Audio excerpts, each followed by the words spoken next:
18वें अध्याय में मोक्ष संन्यास योग का वर्णन है। यज्ञ दान तपः कर्म न त्याज्यम तारमेव तत् यज्ञो दानम तपश्चैव पावनानि मनीषिणः। 18वें अध्याय में भगवान कहते हैं कि बहुत से लोगों की ये धारणा है कि कर्म छोड़ देने से मुक्ति हो जाती है, परंतु शरीर ऐसा बना हुआ है अपने नहीं चाहते हुए भी कर्म करता ही रहता है। हृदय का धड़कन, खून का चलना, छींक आना, खांसी आना, ये मनुष्य के हाथ में नहीं है, अपने आप चलते रहते हैं। इसलिए 18वें अध्याय में भगवान ने इस शंका को दूर करके कहा कि जो कर्म मनुष्य को पवित्र करते हैं उन कर्मों को कभी नहीं छोड़ना चाहिए।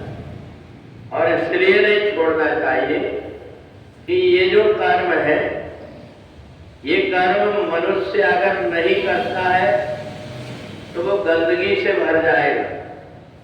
इसलिए भगवान की भक्ति करना, सेवा करना, यज्ञ करना, दान देना, तप करना, ये कर्म कभी छोड़ना नहीं चाहिए।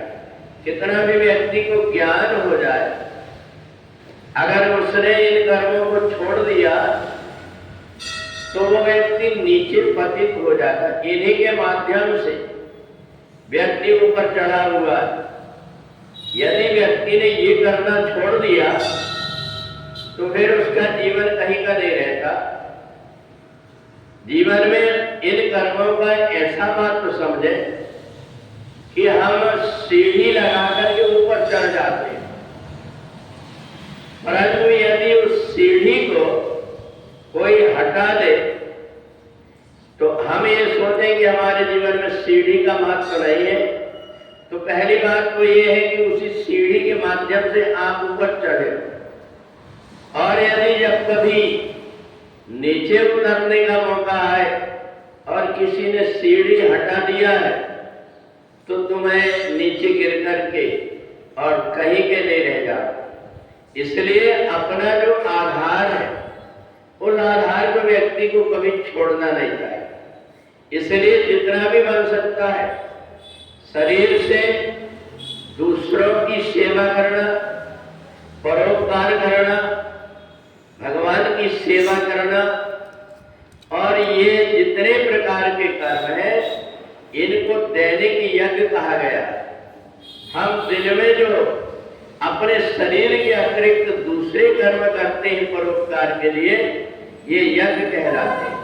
यज्ञ केवल वो नहीं है जिस यज्ञ में अग्नि जला करके हम आहुति देते हैं, बल्कि ये जो कर्म है इन कर्मों में सब प्रकार की अपनी वासना जल जाती है। इन बुरे कर्मों के से परमात्मा बचा लेता है इन अच्छे कर्म के माध्यम से। और इसके बाद में जब हम ये अच्छे कर्म कर लेते हैं तो हमारी बुद्धि के अंदर समत्व आ जाता है, फिर हमारे मन के अंदर भेद मिट जाता है और सब जगह हमें ऐसा लगता है कि परमात्मा ही हर रूप में कहीं ना कहीं से हमें देख रहा है। हम जो कुछ भी कर रहे हैं परमात्मा की निगाह बनी हुई है। इसलिए समाज सर्वेषु भूतेषु मन भक्तिम लभते पराम। जितने भी प्राणी हैं उनको सताने का मन नहीं होता। समझ लो कि परमात्मा की भक्ति प्रारंभ हो गई। जिस समय पर हमारा मन पवित्र हो जाता है, हर प्राणी के अंदर जो आत्मा है उसके दुख और सुख की हमें अनुभूति होने लगती है। ऐसा लगता है कि इनको मत सताओ। वेदों में, शास्त्रों में भी ये कहा गया है। 4 वेद 6 शास्त्र में बात लिखी है। 2 सुख दीने सुख होत है, दुख दीने दुख होत। ये गीता वेदों के एक सूत्र है जिनकी कथा पुराणों में कही गई।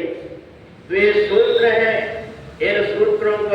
जीवन में उतार लेते हैं तो फिर हमें इधर उधर भटकना नहीं पड़ता, क्योंकि 18वें अध्याय में भगवान कहते हैं गीता पढ़ने से बढ़कर के कोई सत्कर्म जीवन में नहीं है।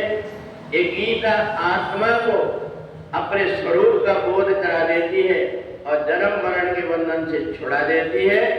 इसलिए गीता का जो ज्ञान है वो जब व्यक्ति अपने हृदय में धारण कर लेता है तो उसे मोक्ष के लिए और कोई उपाय नहीं करना पड़ता, सहज में ही उसकी मुक्ति हो जाती है। बोले वृंदावन बिहारी लाल की।